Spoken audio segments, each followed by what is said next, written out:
Hi hello friends, welcome to our channel velocity learners. మనం ఈ వీడియోలో ఏపీ టెట్ 2024కి సంబంధించి paper 1 SGT, paper 2 school assistant all సబ్జెక్టుకి సంబంధించి సైకాలజీ సబ్జెక్ట్లో 30 ఇంపార్టెంట్ బిట్స్ అనేవి ఈ వీడియోలో చూద్దామండి. వీడియోని ఎక్కడ స్కిప్ చేయకుండా చాలా కేర్ఫుల్గా అయితే వినేసేయండి, ఓకేనా? ఏమైనా డౌట్స్ ఉంటే వెంటనే కామెంట్ చేయండి. నెక్స్ట్ వీడియోలో మీ డౌట్స్ అనేవి క్లారిఫై చేయడానికి ట్రై చేస్తాను, ఓకేనా? మీరు ఇక్కడ నేను చెప్పబోయి ఈ 30 బిట్స్కి కూడా ఆన్సర్ అనేది కామెంట్ చేయడానికి ట్రై చేయండి, ఓకేనా? ఇది ఒక సెల్ఫ్ ఎగ్జామ్ లాగా ఫీల్ అవ్వండి, ఓకేనా? ఈరోజు సెషన్లో మన first bit, in Thorndike's CAVD intelligence test the letter C refers this ability.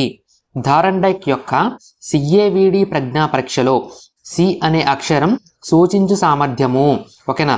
Thorndike యొక్క సిఏవిడి ప్రజ్ఞా పరీక్షలో అంట సి అంటే ఏమిటి అని చెప్పేసి మనల్ని అడుగుతాం జరిగింది, ఓకేనా? సో మనకి దారండైక్ మానసిక సామర్థ్యాలను దారండైక్ మనకి మానసిక సామర్థ్యాలను మాపనం చేయడానికి సిఏవిడి అనే ప్రజ్ఞా పరీక్షను తయారు చేయడం జరిగింది. సో ఇందులో మనకి నాలుగు ఉప పరీక్షలు ఉన్నాయి. సో అవేంటో చూద్దాం. సో సి అంటే కంప్లీషన్ ఆఫ్ సెంటెన్సెస్, ఓకేనా? వాక్య పూరణము అని అర్థము. నెక్స్ట్ అదేవిధంగా ఏ అంటే అర్థమెటిక్ అంకగణితము. నెక్స్ట్ అదేవిధంగా వి అంటే వొకాబ్యులరీ పదజాలము. నెక్స్ట్ అదేవిధంగా డి అంటే డైరెక్షన్స్ నిర్దేశాలు. అర్థమైందా? సి అంటే కంప్లీషన్ ఆఫ్ సెంటెన్సెస్ వాక్య పూరణము, ఏ అంటే అంకగణితము అర్థమెటిక్, వి అంటే వొకాబ్యులరీ పదజాలము, డి అంటే డైరెక్షన్స్ నిర్దేశాలు. సో ఇక్కడ మన క్వశ్చన్లో ఏమడిగాడమ్మా? సిఏవిడి ప్రజ్ఞా పరీక్షలో సి అనే అక్షరం సూచించు సామర్థ్యం ఏంటంటే కంప్లీషన్ ఆఫ్ సెంటెన్సెస్. ఇక్కడ మనకి సెంటెన్స్ కంప్లీషన్ అని ఇచ్చాడు. సో వాక్య పూరణము option 1 is the correct answer, okay?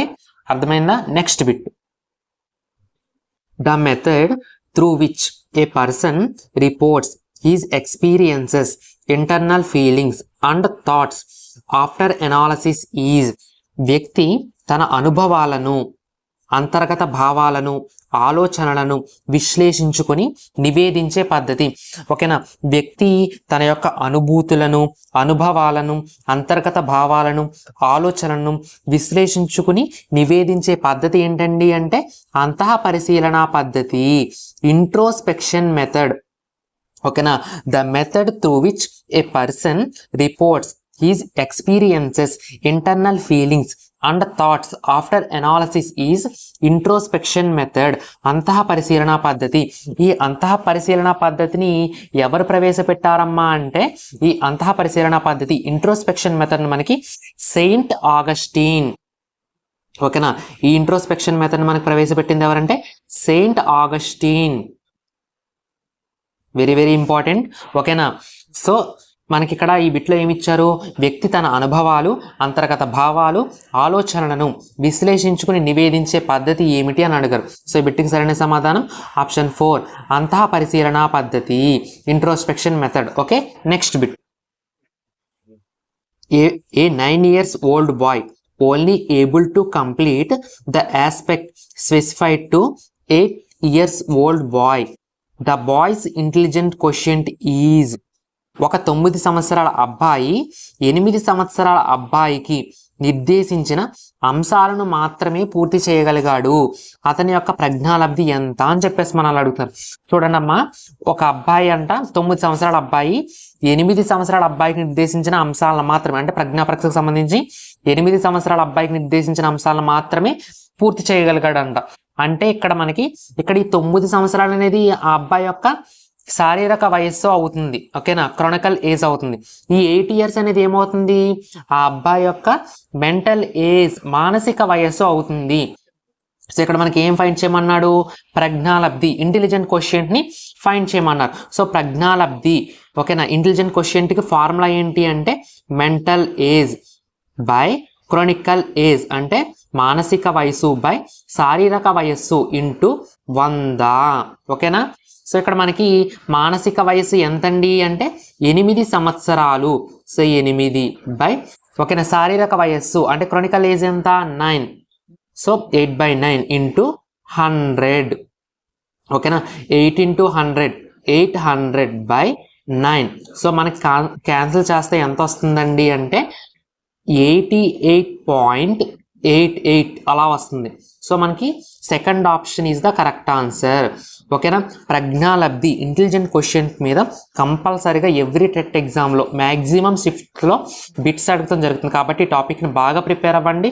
ఇప్పుడు దాకా నేను 11 to 12 పేపర్స్ అనేవి చెప్పున్నాను. సో ప్రతి పేపర్లో కూడా మ్యాక్సిమం ఈ బిట్ వచ్చింది. సో మీరు కంపల్సరీగా నేర్చుకోండి. ఓకేనా. Next bit, one of the following is not the characteristic feature of development. ఇక్కడ మీకు నాట్ దగ్గర నేను స్ట్రెస్ చేశాను. ఎందుకు అంటే మీరు అబ్జర్వ్ చేసుకోవాలి. సో క్యారెక్టరిస్టిక్ ఫీచర్ అడుగుతున్నాడా, ఓకేనా, క్యారెక్టరిస్టిక్ ఫీచర్ కానిది అడుగుతున్నాడా అనే విషయాన్ని, ఇటువంటి వాటిల్లోనే బిట్స్ పోవడానికి అవకాశం ఉంది. కాబట్టి చాలా కేర్ఫుల్గా అర్థం చేసుకోవాలి. క్రింది వాణిలో వికాసం లక్షణం కానిది. ఓకేనా. సో వికాసం అనేది గుణాత్మకమైనది. ఎస్, వికాస లక్షణంలో ఉంటుంది. వికాసం అనేది గుణాత్మకమైనది. క్వాలిటేటివ్, కాంప్రహెన్సివ్, సమగ్రము. ఎస్, వికాసం అనేది సమగ్రము. Internal process. ఎస్, వికాసం అనేది అంతర్గతమైన చర్య.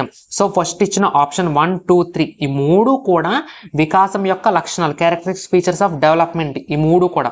సో నెక్స్ట్ ఫోర్త్ పాయింట్ చూడండి. ఫోర్త్ ఆప్షన్ ఒక ప్రత్యేక అంశానికి పరిమితము అని అన్నాడు. Okay, limited to A specific aspect.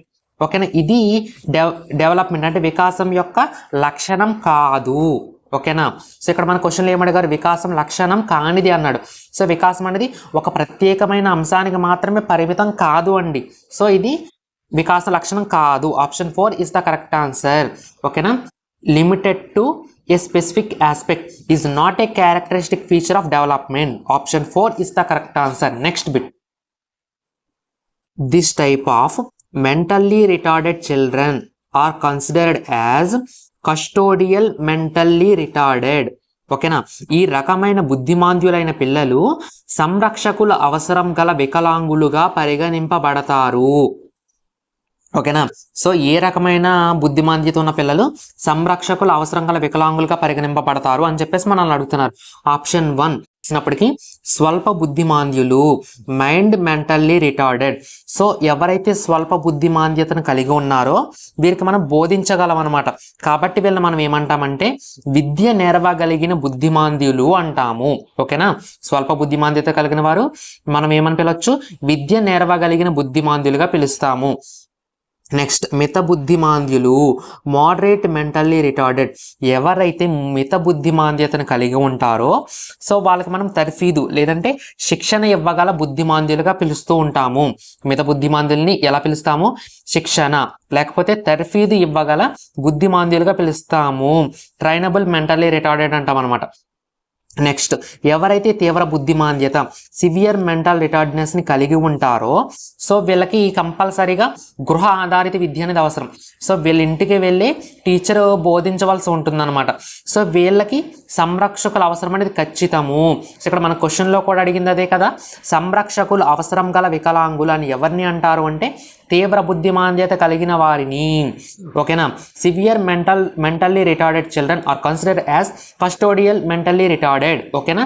తీవ్ర బుద్ధిమాంద్యత కలిగిన వారిని సంరక్షకుల అవసరం గల వికలాంగులుగా పరిగణిస్తాము. ఈ బిట్టికి సరైన సమాధానం ఆప్షన్ 3. నెక్స్ట్ బిట్, అభ్యాసన వైకల్యం గలవారు.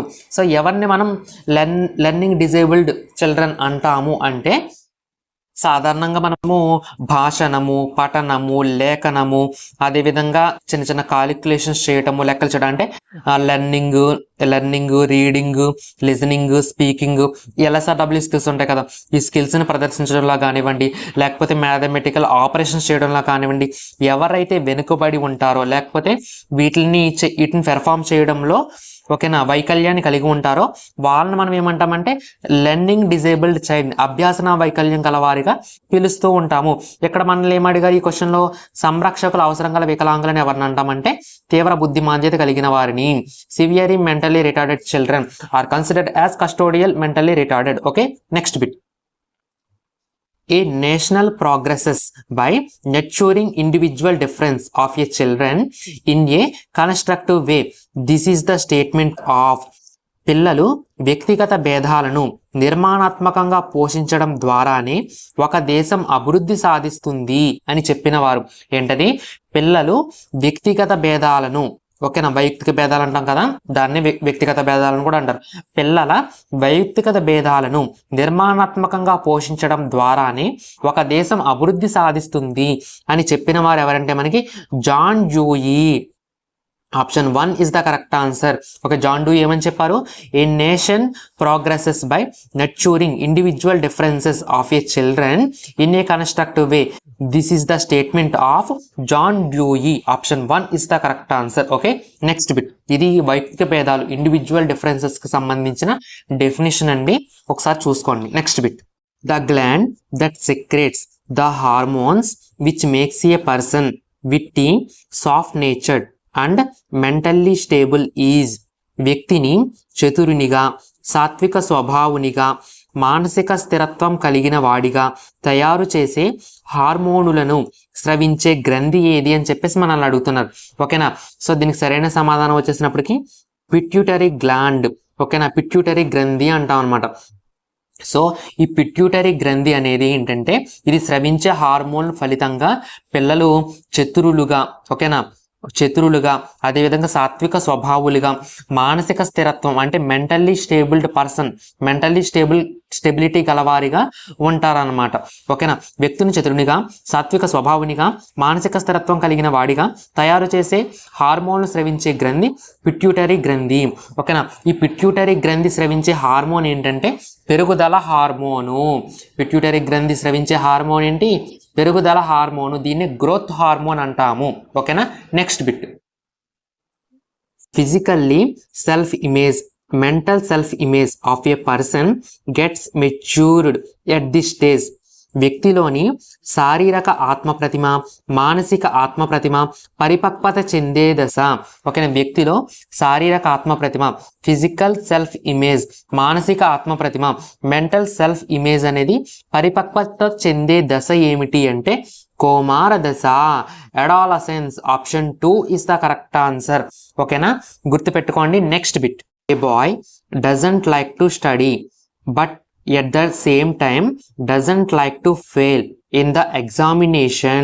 The conflict here is, ఒక అబ్బాయికి చదవటం ఇష్టం లేదు, అలా అని పరీక్ష ఫెయిల్ అవ్వడము ఇష్టం లేదు. ఇక్కడ సంఘర్షణ. సో ఇక్కడ అబ్జర్వ్ చేసుకున్నట్టయితే ఇష్టం లేని 2 గమ్యాలు ఉన్నాయి. ఓకేనా, ఓకేనా, ఇష్టం లేని 2 గమ్యాలు ఉన్నాయి. అవి ఏంటది? చదవటము ఇష్టం లేదు, ఓకేనా, చదవటం ఇష్టం లేదు, అలాగని ఫెయిల్ అవ్వడం కూడా ఇష్టం లేదు. ఇష్టం లేని 2 గమ్యాలు ఉన్నాయి. ఆ 2 గమ్యాల్లో ఏదో ఒక దానిని తప్పనిసరిగా ఎంచుకోవాలి అన్నప్పుడు వ్యక్తి ఎదుర్కొనే సంఘర్షణ ఏంటి అండి అంటే పరిహార సంఘర్షణ, అవాయిడెన్స్ కాన్ఫ్లిక్ట్. ఓకేనా, అర్థమైందా? అంటే 2 ఇష్టం లేదు, 2 ఇష్టం లేని లక్ష్యాల్లో నుంచి ఏదో ఒకటి ఎన్నుకోవాల్సి వచ్చినప్పుడు మనలో కలిగే సంఘర్షణ పరిహార సంఘర్షణ. ఒక చూడండి, ఫర్ ఎగ్జాంపుల్, సో ఒక ఎగ్జాంపుల్ చెప్తున్నాను జనరల్గా, ఒకసారి అబ్జర్వ్ చేసుకోండి. మనకి స్కూల్లో వ్యాస రచన అంటే ఎస్సే రైటింగ్ కాంపిటీషన్ పెట్టారు. నెక్స్ట్ అదేవిధంగా డిబేటింగ్, వక్తృత్వ పోటీ కూడా పెట్టారు. సో ఒక అబ్బాయికి వ్యాస రచన పోటీల్లో పాల్గొనాలని లేదు, డిబేటింగ్ అంటే వక్తృత్వ పోటీల్లో కూడా పాల్గొనాలని లేదు. కాకపోతే సార్ నువ్వు కంపల్సరీగా ఏదో ఒక పోటీలో పాల్గొని తీరాలి అని డిమాండ్ చేసినప్పుడు వాడికి ఇష్టం లేదు. ఇక్కడ వ్యాసరచన పోటీల్లో పాల్గొనడం ఇష్టం లేదు, ఇక్కడ డిబేటింగ్ వక్తృత్వ పోటీల్లో కూడా పాల్గొనడం ఇష్టం లేదు. బట్ ఈ 2 ఇష్టం లేదు వాడికి. బట్ సార్ ఆదేశం మేరకు ఏదో ఒక దాన్ని కంపల్సరీగా ఎంపిక చేసుకోవాలి. ఎలా అన్నమాట, 2 ఇష్టం లేని లక్ష్యాల్లో ఏదో ఒక దాన్ని ఖచ్చితంగా ఎంపిక చేసుకోవాల్సి వచ్చినప్పుడు మనలో కలిగే సంఘర్షణ పరిహార సంఘర్షణ, avoidance conflict. Option 3 is the correct answer. Okay, next bit. According to Erikson, the psychosocial critical situation of a person who engaged in some kind of creative productive activities which are beneficial to society is. Erikson ప్రకారము సమాజానికి ఉపయోగపడే సృజనాత్మకత, ఉత్పాదకత కృత్యాలలో పాల్గొనే వ్యక్తుల మనోసాంఘిక క్లిష్ట పరిస్థితి. Ericsson ప్రకారము సమాజానికి ఉపయోగపడే సృజనాత్మకత, ఉత్పాదక కృత్యాల్లో పాల్గొనే వ్యక్తుల మనోసాంఘిక క్లిష్ట పరిస్థితి ఏమిటంటే ఉత్పాదకత వర్సెస్ స్తబ్దత. ఓకేనా, generativity versus stagnation. Option 1 is the correct answer. ఓకేనా. ఇక్కడ ఇంకొక బిట్ ఏంటంటే ఎరిక్సన్ థియరీ ఏంటి? మనోసాంఘిక వికాస సిద్ధాంతము, psycho social development theory. Okay, గుర్తుపెట్టుకోండి. సమ్ టైమ్స్ మనం థియరం ఇచ్చేసి సో ఈ థియరం ప్రపోజ్ చేసిన సైకాలజిస్ట్ ఎవరు అని కూడా అడుగుతారు అనమాట. సో గుర్తుపెట్టుకోండి, ఎరిక్సన్ థియరీ ఏంటి? మనోసాంఘిక వికాస సిద్ధాంతము, సైకో సోషల్ డెవలప్మెంట్ థియరీ. ఓకేనా. సో ఈ థియరంలో మనకి ఒక టేబుల్ ఉంటుంది అనమాట. సో ఆ టేబుల్ మీరు కంపల్సరీగా చదువుకోండి. ఆ టేబుల్ మించే బిట్స్ అనేవి అడుగుతూ జరుగుతుంది టెట్ ఎగ్జామ్ లో. ఓకేనా. Next bit, moral stage of a child who says that he will study if given an ice cream. Ice cream ఇస్తానంటే చదువుకుంటానని పిల్లవాడి నైతిక దశ. సో చూడండి, సో ఐస్ క్రీమ్ ఇస్తేనే వాడు చదువుకుంటాను అంటున్నాడు. సో అంటే ఇక్కడ నైతికత అనేది దేని ఆధారంగా ఉంది? గిఫ్ట్. అంటే ఐస్ క్రీమ్ ఇస్తే నేను చదువుకుంటాను. ఓకేనా. నాకు ఫర్ ఎగ్జాంపుల్ నేను హోంవర్క్ రాయాలంటే నన్ను పార్క్ తీసుకుని వెళ్తేనే నేను హోంవర్క్ రాస్తాను. నాకు బొమ్మలు కొనిస్తేనే నేను ఈ పని చేస్తాను. అంటే ఇక్కడ మనకు నైతికత అనేది దేని ఆధారంగా ఉంది? బహుమతుల ఆధారంగా ఉంది. ఎప్పుడైనా సరే నైతికత అనేది బహుమతుల ఆధారంగా ఉంటే గనక అది కోల్బర్గ్ ప్రకారము పౌర సాంప్రదాయక స్థాయి 2వ దశ అవుతుంది. ఓకేనా. Pre conventional level second stage. Option 2 is the correct answer. అదే విధంగా ఎప్పుడైనా సరే ఇప్పుడు ఫర్ ఎగ్జాంపుల్ హోంవర్క్ రాయకపోతే సార్ కొడతాడు. ఓకేనా. ఈ పని చేయకపోతే నాన్న తిడతాడు.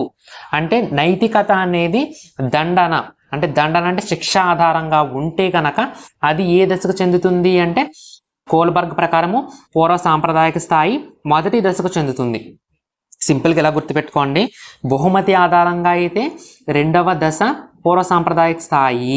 ఇక్కడ మనకి నైతికత అనేది ఐస్ క్రీమ్ ఇస్తేనే చదువుకుంటాను అంటున్నాడు. అంటే నైతికత అనేది గిఫ్ట్ ఆధారంగా ఉంది కాబట్టి second stage pre conventional level అవుతుంది. Option 2 is the correct answer. ఓకేనా. Next bit, a person suddenly lost his job and weeping like a children. The defence mechanism adapted here is. ఉన్నట్టుండి ఉద్యోగాన్ని కోల్పోయిన వ్యక్తి చిన్న పిల్లవాడిలా ఏడవడంలోని రక్షక తంత్రము. సో చూడండి, సో ఉద్యోగాన్ని కోల్పోయాడు ఆ వ్యక్తి చిన్నపిల్లవాళ్ళ ఏడవడం. సో మనం ఒకటి చెప్పుకుంటాం, కొంటనానికి లోనైన వ్యక్తి సో కొంటనానికి లోనైనప్పుడు పెద్దవారు కూడా చిన్న పిల్లలలాగా బిహేవ్ చేయటము ఏ రక్షక తంత్రము? ప్రతిగమనము, రిగ్రెషన్ అంటాం అనమాట. సో రిగ్రెషన్ అంటే ఏంటి? పెద్దవాళ్ళు కూడా చిన్నపిల్లలలా ఏడవటము. ఓకేనా, అర్థమైందా? సో ఇక్కడ ఉన్నట్టుండి ఒక వ్యక్తి ఉద్యోగాన్ని కోల్పోయాడు. సో ఆ బాధలో చిన్నపిల్లవాడులా ఏడుస్తున్నాడు. దీంట్లోని రకాల రక్షక తంత్రం ఏంటంటే ప్రతిగమనము, రిగ్రెషన్. కొంటనానికి లోనైనప్పుడు పెద్దవాళ్ళు కూడా చిన్నపిల్లలలాగా బిహేవ్ చేయడాన్ని మనం ఏమంటామంటే ప్రతిగమనము, రిగ్రెషన్ అంటాం. A person suddenly lost his job and weeping like a child. The defense mechanism adopted here in regression. Option 2 is the correct answer. Okay. Next bit. According to Vygotsky, children. Vygotsky ప్రకారం పిల్లలు learn when reinforcement is given. పునర్భరణం ఇచ్చినప్పుడే నేర్చుకుంటారు. Next second option, learn by interacting with adults and peers. పెద్దలు సమవయస్కులతో ప్రతిచర్యలు జరపడం ద్వారా నేర్చుకుంటారు. Third option, learn by imitation. అనుకరణ ద్వారా నేర్చుకుంటారు. Fourth option, learn by insight. అంతర్దృష్టి ద్వారా నేర్చుకుంటారు. ఎస్, వైగోట్స్కీ ప్రకారం పిల్లలు పెద్దలు సమవయస్కులతో ప్రతిచర్యలు జరపడం ద్వారా నేర్చుకుంటారు. According to Vygotsky, children learn by interacting with adults and peers. Option 2 is the correct answer. Okay na? Next bit. In Pavlov experiment, the dog salivated when food is given along with the sound of bell. This can be represented as పావలవ్ ప్రయోగంలో గంట శబ్దంతో పాటు ఆహారాన్ని ఇచ్చినప్పుడు కుక్క లాలాజలాన్ని స్రవిస్తుంది. దీనిని ఈ క్రింది విధంగా చూపించవచ్చును. ఓకేనా? సో దీనికి సంబంధించి ఎక్స్ప్లెనేషన్ ఇస్తాను, ఒకసారి చూడండి. పావలవ్ ప్రయోగంలో ఆహారము, ఫుడ్ అనేది ఏంటండి? సహజ ఉద్దీపన. ఓకేనా? సహజ ఉద్దీపన అంటే అన్కండిషన్డ్ స్టిమ్యులస్. ఓకే, ఈ సహజ ఉద్దీపనకి మనము అసహజ ఉద్దీపన అయిన గంటను జోడించాము. ఓకేనా? గంట ఏంటవుతుంది? అసహజ ఉద్దీపన అంటే కండిషన్డ్ స్టిమ్యులస్ అంటాం అనమాట. సో కండిషన్డ్ స్టిమ్యులస్, సిఎస్ అంటే కండిషన్డ్ స్టిమ్యులస్. ఓకేనా? అసహజ ఉద్దీపన. సో సెకండ్ స్టెప్ లో మనకి ఏమవింది, ఫస్ట్ కుక్కకి ఆహారం చూపించాడు, ఆహారం చూపించిన వెంటనే లాలాజలం అనేది స్రవించడం జరిగింది, అంటే సెలవేటెడ్ అవ్వింది, అంటే సహజ ఉద్దీపనకు సహజమైన ప్రతిస్పందన చూపించింది. అదే ఇప్పుడు సహజ ఉద్దీపనకు గంటను కూడా గంటతో సంసర్గం చేస్తాం, అంటే అసహజ ఉద్దీపనకు సహజ ఉద్దీపనను అసహజ ఉద్దీపనకు మధ్యన సంసర్గం అంటే అసోసియేషన్ ఏర్పరిచిన తర్వాత సో కుక్క ఏం చేసింది, లాలాజలం స్రవించింది. ఇక్కడ సహజ ఉద్దీపన ఆహారం ఉంది కాబట్టి కుక్క ప్రతిస్పందన చూపించింది, కాబట్టి వచ్చే రెస్పాన్స్ కూడా ఏమవుతుందండి అంటే అన్కండిషన్డ్ రెస్పాన్స్. ఓకేనా, సహజ ప్రతిస్పందన అవుతుంది, సహజ ఉద్దీపన ఉంది కాబట్టి సహజ ప్రతిస్పందనే వస్తుంది. ఓకేనా, సో గుర్తుపెట్టుకోండి, CS plus UCS gives rise to UCR. ఓకేనా, option 4 CS plus UCS gives rise to UCR. In Pavlov experiment, the dog salivated when food is given along with sound of bell. This can be represented as పావలో ప్రయోగంలో గంట శబ్దంతో పాటు ఆహారాన్ని ఇచ్చినప్పుడు కుక్క లాలాజలం స్రవిస్తుంది. దీనిని ఈ క్రింది విధంగా చూపించవచ్చును అంటే CS plus UCS gives rise to UCR. ఓకేనా, conditioned stimulus plus unconditioned stimulus gives rise to unconditioned response. Very very important అండి. పావలో ప్రయోగంలో మనకి మూడు దశలు ఉంటాయి, ఆ 3 దశల్ని ఇలా ఈక్వేషన్ ఫామ్ లో రిప్రజెంట్ చేస్తాం, మనం కంపల్సరీగా నేర్చుకుని ఉండాలి. Okay, next bit. Sridhar lent a list of 25 meaningless words in 20 trials. After 2 months, when he was asked to relearn the same material, he took 16 attempts. The saving score of Sridhar is 25 అర్ధరహిత పదాల జాబితాను శ్రీధర్ 20 ప్రయత్నాల్లో నేర్చుకుంటాడు. 2 నెలల తర్వాత అదే జాబితాను తిరిగి నేర్చుకోమనగా అతడు 16 ప్రయత్నాలు తీసుకుంటాడు. శ్రీధర్ యొక్క పొదుపు గణన ఎంత అని అడుగుతున్నాడు. సో పొదుపు గణన saving score is equal to అసలు ప్రయత్నాలు మైనస్ పునరభ్యాసన ప్రయత్నాలు బై అసలు ప్రయత్నాలు ఇంటూ 100. ఓకేనా, ఫార్ములా మీకు ఆల్రెడీ చాలా వీడియోస్లో నెంబర్ ఆఫ్ టైమ్స్ చెప్పుకున్నాను, గుర్తుపెట్టుకోండి. డైరెక్ట్గా ఫార్ములా కూడా అడిగారు మన 2024 టెట్లో.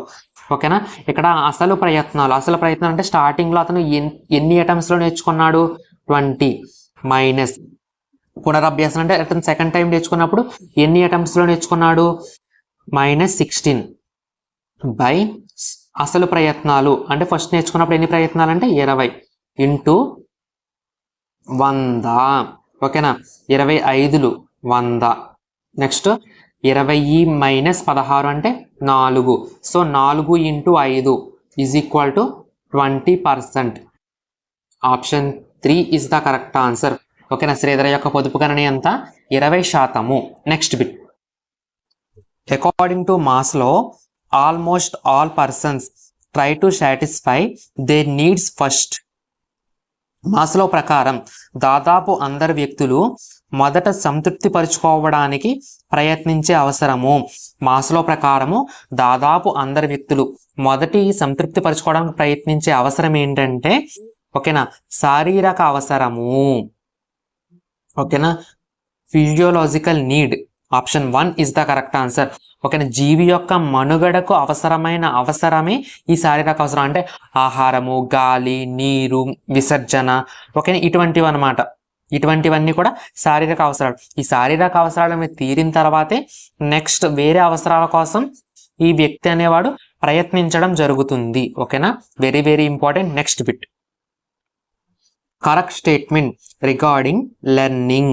అభ్యాసన గురించి సరైన ప్రవచనము. Option 1 learning is not affected by learners emotion. అభ్యాసకుని ఉద్వేగాలచే ప్రభావితం కాదు అన్నాడు. సో అభ్యాసన అనేది అభ్యాసకుని ఉద్వేగాలచే ప్రభావితం అవుతుందండి. సో ఇది అభ్యాసనకు సంబంధించి సరైన ప్రవచనం కాదు. ఓకేనా, నెక్స్ట్ సెకండ్ 1 అభ్యాసనకు పరిపక్వతతో సంబంధం లేదు. Learning has no relation with maturation. So మనకు అభ్యాసనం జరగాలంటే తగిన పరిపక్వత అనేది అవసరం అండి. సో ఇది కూడా అభ్యాసనకు పరిపక్వత సంబంధం ఉంటుంది లేదు అన్నాడు కాబట్టి ఆప్షన్ 2 కూడా రాంగే. నెక్స్ట్ ఫోర్త్ ఆప్షన్ చూద్దాం. Learning influences some aspects of our behaviour only. అభ్యాసన మన ప్రవర్తనలోని కొన్ని అంశాలను మాత్రమే ప్రభావితం చేస్తున్నాడు. రాంగ్ అండి. అభ్యాసన మన ప్రవర్తనలోని ఆల్మోస్ట్ ఆల్ అన్ని అంశాలను ప్రభావితం చేస్తుంది. ఓకేనా? సో ఆప్షన్ 4లో కొన్ని అన్నాడు కాబట్టి ఆప్షన్ 4 కూడా రాంగ్ అండి. సో ఇంకా ఆప్షన్ 3 అభ్యాసన పరిపక్వత ఉద్వేగాల చేత ప్రభావితం అవుతుంది. Yes, learning is influenced by maturation and emotion. ఓకేనా? అభ్యాసం సంబంధించి కరెక్ట్ స్టేట్మెంట్ ఏంటంటే ఇక్కడ ఇచ్చిన దాంట్లో learning is influenced by maturation and emotion. అభ్యాసం అనేది పరిపక్వత ఉద్వేగాల చేత ప్రభావితం అవుతుంది. ఓకేనా? Next bit. A person who learned Sanskrit wants to learn Hindi. Here the type of transfer of learning is. సంస్కృతం నేర్చుకున్న వ్యక్తి హిందీ నేర్చుకోదలిస్తే ఇక్కడ జరిగే అభ్యాసన బదలాయింపు. చూడండి, మనకి సాంస్క్రిట్ లెటర్స్ అంటే సంస్కృత వర్ణమాల ఏదైతే ఉంటుందో అది సిమిలర్గా హిందీ వర్ణమాలకు దగ్గరగా ఉంటుంది. ఎవరికైతే సాంస్క్రిట్ బాగా వచ్చో వాళ్ళకి హిందీ నేర్చుకోవడం చాలా ఈజీ అండి. సో ఇక్కడ సంస్కృతం నేర్చుకున్న జ్ఞానం అనేది హిందీ నేర్చుకోవడానికి సహాయపడుతుంది. అంటే ఓకేనా, ప్రీవియస్ నాలెడ్జ్ అనేది ప్రీవియస్ లెర్నింగ్ అనేది ప్రస్తుత అభ్యాసానికి తోడ్పడుతుంది. కాబట్టి ఇక్కడ ఏ రకమైన బదలాయింపు జరిగినట్టు అంటే అనుకూల బదలాయింపు, పాజిటివ్ ట్రాన్స్ఫర్ ఆఫ్ లెర్నింగ్. ఎప్పుడైనా సరే గత అభ్యాసనం అనేది ప్రస్తుత అభ్యాసానికి సహాయపడితే అక్కడ ఏ రకమైన బదలాయింపు జరిగినట్టు అంటే ఓకేనా, అనుకూల బదలాయింపు, పాజిటివ్ ట్రాన్స్ఫర్ ఆఫ్ లెర్నింగ్ జరిగినట్టు. Okay, next bit. In retroactive inhibition తిరోగమన అవరోధంలో. సో తిరోగమన అవరోధం ఏంటంటే ప్రస్తుత అభ్యాసనం అనేది గత అభ్యాసనం అంటే ప్రజెంట్ నేర్చుకున్న విషయం అనేది గత అభ్యాసనను పునఃస్మరణ గుర్తు తెచ్చుకోవడంలో ఆటంకాన్ని కలిగిస్తే దాన్ని తిరోగమన అవరోధం అంటామండి. సో ఆప్షన్ 2 చూడండి. ప్రస్తుత అభ్యాసన గత అభ్యాసన పునఃస్మరణ చేయుటకు ఆటంకం కలిగిస్తుంది. దీన్నే మనం తిరోగమన అవరోధం అంటాము. In retroactive inhibition present learning abstracts recalling of previous learning. Option 2 is the correct answer. Okay, next bit. Law of effect was proposed by. ఫలిత సూత్రంను ప్రతిపాదించిన వారు. ఓకేనా, ఫలిత సూత్రాన్ని ప్రతిపాదించిన వారు Thorndike. Option 2 is the correct answer. Thorndike సిద్ధాంతం ఏంటి? యత్న దోష అభ్యాసన సిద్ధాంతము, trial and error theory. Okay, next bit. The learners develops consistent philosophy of life through. అభ్యాసకుడు స్థిరమైన జీవన తత్వాన్ని దీని ద్వారా అభివృద్ధి పరుచుకుంటాడు. అభ్యాసకుడు స్థిరమైన జీవిత తత్వాన్ని ఎప్పుడు కూడా శీల స్థాపన ద్వారా అభివృద్ధి చేసుకుంటాడు. Learners develop consistent philosophy of life through characterization. Option 4 is the correct answer. Okay, next bit. Concept of shaping is related to. ఆకృతీకరణ భావన దీనికి సంబంధించింది. సో ఆకృతీకరణ భావన అనేది కార్య సాధక నిబంధన సిద్ధాంతానికి సంబంధించింది. ఆపరెంట్ కండిషనింగ్ థియరీకి సంబంధించింది. Option 2 is the correct answer. The concept of shaping is related to operant conditioning theory. Option 2 is the correct answer. Next bit. In education of mentally retarded, one of the following is not related to reinforcement. బుద్ధిమాంద్యుల విద్యలో పునర్బలనంతో సంబంధం లేనిది. ఓకేనా, option 1 gradual fading క్రమేణ అస్తిత్వము. Next shaping ఆకృతీకరణము. Next third one chaining గొలుసు విధానము. ఈ మూడు కూడా బుద్ధిమాంద్యుల యొక్క బోధనలో ముఖ్యమైన వైజ్ఞానిక అంశాలుగా మనం చెప్పుకొనవచ్చును. సో బుద్ధిమాంద్యుల విద్యలో పునర్బలనంతో సంబంధం కలిగినవి ఏంటవి? క్రమేణ అస్తిత్వము, ఆకృతీకరణ, గొలుసు విధానము. ఓకేనా, సో ఇవి మెంటల్లీ రిటార్డెడ్ చిల్డ్రన్ ఎవరైతే ఉంటారో వాళ్ళకి సంబంధించిన రైన్ఫోర్స్మెంట్లు ఏంటి? గ్రాడ్యువల్ ఫేడింగ్, షేపింగ్, చైనింగ్ అనేవి. బట్ త్వరణము, యాక్సలరేషన్ అనేది ప్రతిభావంతులైన పిల్లలకు సంబంధించింది. ఇక్కడ ఏమన్నాడు? బుద్ధిమాంద్యుల విద్యలో పునర్బలనంతో సంబంధం లేనిది అన్నాడు. సో ఇక్కడ త్వరణం అనేది ప్రతిభావంతులకు సంబంధించింది. సో ఈ బిట్టికి సరైన సమాధానం ఆప్షన్ 4 యాక్సలరేషన్. ఓకేనా, యాక్సలరేషన్ అనేది ఎవరైతే ప్రతిభావంతులైన పిల్లలు ఉంటారో, గిఫ్టెడ్ చిల్డ్రన్ ఉంటారో వాళ్ళకి సంబంధించింది. ఓకేనా, next bit. The correct statement with reference to cooperative and collaborative learning, సహభాగి సహకార అభ్యాసనానికి సంబంధించి సరైన ప్రవచనము. సో ఇక్కడ 4 ఆప్షన్స్ ఇచ్చారు. ఆ 4 ఆప్షన్స్లో సహభాగి అదేవిధంగా సహకార అభ్యాసానికి సంబంధించి సరైన ప్రవచనం ఏంటి అని అడుగుతున్నారు. సో ఈ సహభాగి సహకార అభ్యాసానికి సంబంధించి సరైన ప్రవచనం ఏంటంటే విద్యార్థుల మధ్య పరస్పర చర్యలకు అధిక ప్రాధాన్యత ఉంటుంది. There is more priority to interaction among pupils. ఓకేనా, the correct statement with reference to cooperative and collaborative learning is there is more priority to the interaction among pupils. Option 4 is the correct answer. Okay, next bit. This theory is popularly known as discovery learning. ఆవిష్కార అభ్యాసనంగా ప్రసిద్ధి చెందిన సిద్ధాంతము. So ఆవిష్కార అభ్యాసనంగా ప్రసిద్ధి చెందిన సిద్ధాంతము Bruner బోధనా సిద్ధాంతము, Bruner's theory of instruction. Option 1 is the correct answer. Already నేను theory దాన్ని ప్రపోజ్ చేసిన సైకాలజిస్ట్ ఈ కాంబినేషన్లో ఒక వీడియో అనేది చేశాను, కంపల్సరీగా చూడండి. చూసారి ఈ వీడియోలోనే మనకి ఇంచుమించుగా థియరీ ప్రపోజ్డ్ సైకాలజిస్ట్లో 2 బిట్స్ వచ్చినాయి. సో కంపల్సరీగా వీడియోని విజిట్ చేస్తే మీరు ఈ టాపిక్ నుంచి వచ్చే బిట్స్ని కంపల్సరీగా మీ చేతిలో ఉన్నట్టే, ఒక మార్కు మీ చేతిలో ఉన్నట్టే. ఓకేనా, next bit. In Herbartian step the subject content is offered to peoples. బోధనా విషయం విద్యార్థులకు అందించబడే హెర్బార్ట్ సోపానము. బోధనా విషయం విద్యార్థులకు అందించబడే బోధనా సోపానం. విద్యార్థులకు అందిస్తున్నాం అంటే ప్రజెంట్ చేస్తున్నాం. సో కాబట్టి ప్రజెంటేషన్, సమర్పణము. బోధనా విషయం విద్యార్థులకు అందించబడే హెర్బార్ట్ సోపానం ఏంటి? సమర్పణ. In Herbartian step the subject content is offered to peoples is presentation. ఓకేనా, బోధనా విషయం విద్యార్థులకు అందించబడే హెర్బర్ట్ సోపానం ఏంటి? సమర్పణ, presentation. Option 3 is the correct answer. Okay, next bit. According to right to education act 2009 the teacher pupil ratio fixed for 6th to 8th classes.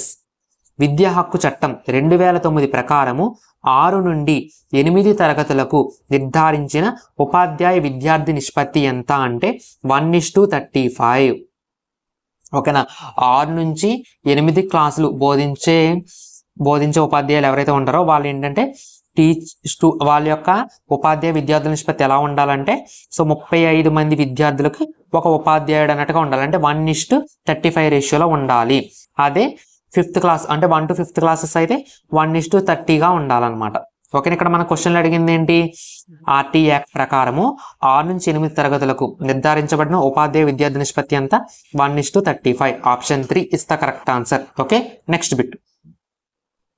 The weightage given to the project work in formative assessment is. నిర్మాణాత్మక మదింపు నందు project పనులకు ఇవ్వబడిన భారత్వము. ఓకేనా, formative అసెస్మెంట్లో project పనులకు ఇవ్వబడిన భారత్వం ఎంతంటే 20%. ఓకేనా, మనకి ఫార్మేటివ్ అసెస్మెంట్ మొత్తము 50 మార్క్స్ ఉంటుంది. సో ఆ 50 మార్క్స్లో ప్రాజెక్ట్ కేటాయించబడిన మార్కులు ఏంటంటే 10 అంటే 20% అనమాట. So option 2 is the correct answer. Next bit. The following is not the concept of NCF 2005 about work education. క్రింది వాణిలో జాతీయ విద్యా ప్రణాళికా చట్టం 2005లో పని విద్యకు సంబంధించిన భావన కానిది. ఓకేనా, NCF 2005 ప్రకారము పని విద్య వర్క్ ఎడ్యుకేషన్కి సంబంధించిన భావన కానిది ఏమిటి అని చెప్పేసి అడుగుతున్నారు. సో మనం ఇక్కడ ఆప్షన్ 1 పని విద్య సంస్థాగతం చేయబడాలి. Work education is to B institutionalised. ఓకేనా, సో పని విద్య సంస్థాగతం చేయబడాలి అనేది NCF 2005 ప్రకారం పని విద్యకు సంబంధించిన భావనే. ఓకేనా, నెక్స్ట్. పని విద్య ద్వారా నైపుణ్యం గల పనివారిని తయారు చేయాలి. చూడండి ఎంత జోక్ ఇది. So producing of skilled workers through work education. ఓకేనా, NCF 2005 ప్రకారము పని విద్యకు సంబంధించిన భావన కాదండి ఇది. సో పిల్లలకి మనం పని విద్య నేర్పిస్తాం, పని పట్ల వాళ్ళకి గౌరవం. ఓకేనా, సో స్కిల్స్ అనేవి డెవలప్ అవ్వాలి. అంత మాత్రం చేత పని విద్య ద్వారా నైపుణ్యం గల పనివారిని తయారు చేయడం అనేది NCF 2005 ప్రకారం పని విద్యకు సంబంధించిన భావన కాదు. సో ఈ బిట్టికి సరైన సమాధానం ఆప్షన్ 2. రిమైనింగ్ ఆప్షన్స్ కూడా ఒకసారి చెప్తున్నాను. ఉత్పత్తిదాయక జ్ఞాన సంపదకు బోధనా మాధ్యంగా మలచాలి. Yes, productive work is to be turned into medium of teaching for knowledge acquisition. So ఇది కూడా NCF 2005కి సంబంధించి పని విద్యకు సంబంధించి సరైన భావనే. పని విద్య బహుళ నైపుణ్య సాధనకు సహాయపడాలి. Work education should be helpful in achieving multiple skills. మనకి ఫోర్త్ ఆప్షన్ కూడా పని విద్యకు సంబంధించిన భావనే. సో ఇక్కడ ఇచ్చిన ఆప్షన్స్ ప్రకారము ఓకేనా, NCF 2005 ప్రకారము పని విద్యకు సంబంధించి భావన కానిది ఏంటంటే పని విద్య ద్వారా నైపుణ్యం గల పనివారిని తయారు చేయడం అనేది సో పని విద్యకు సంబంధించిన సరైన భావన కాదు. ఓకేనా. Next bit, wrong statement about guidance. మార్గదర్శనం గురించి తప్పుడు ప్రవచనము. ఆప్షన్ 1, సర్దుబాటు సమస్యలు గల విద్యార్థులకు మార్గదర్శకత్వం అవసరము. ఓకేనా. Guidance is required for students with adjustment problems. Yes, ఎవరైతే సర్దుబాటు సమస్యలతో విద్యార్థులు బాధపడుతున్నారో వాళ్ళకి మార్గదర్శనం అనేది అవసరము, గైడెన్స్ అనేది అవసరము. Next second option, guidance is required for students who are having disinterest towards education. చదువు పట్ల అనాసక్తి గల విద్యార్థులకు మార్గదర్శనం అవసరము. సో చదువు పట్ల ఎవరికైతే అనాసక్తి ఉంటుందో అటువంటి విద్యార్థులకు మార్గదర్శనం అంటే గైడెన్స్ అనేది అవసరము. Next, guidance is not required students who are having family problems. కుటుంబ సమస్యలు గల విద్యార్థులకు మార్గదర్శనం అనవసరము. సో ఇక్కడ కుటుంబ సమస్యలు ఉన్న విద్యార్థులు కూడా మార్గదర్శకం అనవసరం కాదండి, అవసరమే. సో ఈ కుటుంబ సమస్యలు ఉన్న విద్యార్థులకు మనకి ఎటువంటి మార్గదర్శకత్వం అవసరం అంటే సో వ్యక్తిగతమైన మార్గదర్శనం. ఓకేనా, వ్యక్తిగత మార్గదర్శనం అనేది అవసరము. సో ఇక్కడ అనవసరం అన్నాడు. సో ఇది మార్గదర్శనంకి సంబంధించి తప్పు ప్రవచనం. ఓకేనా. Guidance is not required students who are having family problems. So ఇది గైడెన్స్కి సంబంధించి రాంగ్ స్టేట్మెంట్ అండి. నెక్స్ట్ ఫోర్త్ ఆప్షన్, పాఠశాల పట్ల ప్రతికూల వైఖరి గల విద్యార్థులకు మార్గదర్శనం అవసరము. Guidance is required students who are having ఓకేనా నెగటివ్ టువర్డ్స్ స్కూల్. ఓకేనా, పాఠశాల పట్ల ప్రతికూల వైఖరి ఎవరికైతే ఉంటుందో అటువంటి విద్యార్థులకు కూడా మార్గదర్శనం గైడెన్స్ అనేది అవసరము. సో ఇక్కడ చూడండి, మనకు థర్డ్ ఆప్షన్ అనేది రాంగ్ ఇచ్చారు. ఏమని, కుటుంబ సమస్యలు గల విద్యార్థులకు మార్గదర్శనం అనవసరమని. సో కుటుంబ సమస్యలు ఉన్న విద్యార్థులకు కూడా మార్గదర్శనం అనేది అవసరమేనండి. Guidance is required. ఓకేనా, guidance is required students who are having family problems అనేది కరెక్ట్. బట్ ఇక్కడ నాట్ రిక్వైర్డ్ అన్నాడు కాబట్టి సో థర్డ్ ఆప్షన్ అనేది గైడెన్స్కి సంబంధించిన రాంగ్ స్టేట్మెంట్, తప్పు ప్రవచనంగా మనం చెప్పుకోవచ్చు. సో ఈ బిట్కి సరైన సమాధానం ఆప్షన్ 3. ఓకేనా, ఇదండి ఈరోజు ప్రాక్టీస్ సెషన్. ఈరోజు ప్రాక్టీస్ సెషన్ మీకు నచ్చినట్టయితే తప్పనిసరిగా లైక్ చేసి ఈ వీడియోని మీ ఫ్రెండ్స్కి షేర్ చేయండి. అక్కడక్కడ చిన్న చిన్న డిస్టర్బెన్స్ అయితే ఉంది. సో ఏమనుకోకండి, నెక్స్ట్ వీడియో నుంచి ఎటువంటి డిస్టర్బెన్స్ ఉండదు. ఈ వీడియో మీకు నచ్చినట్టయితే తప్పనిసరిగా లైక్ చేసి మీ ఫ్రెండ్స్కి షేర్ చేయండి. Thank you guys, all the best.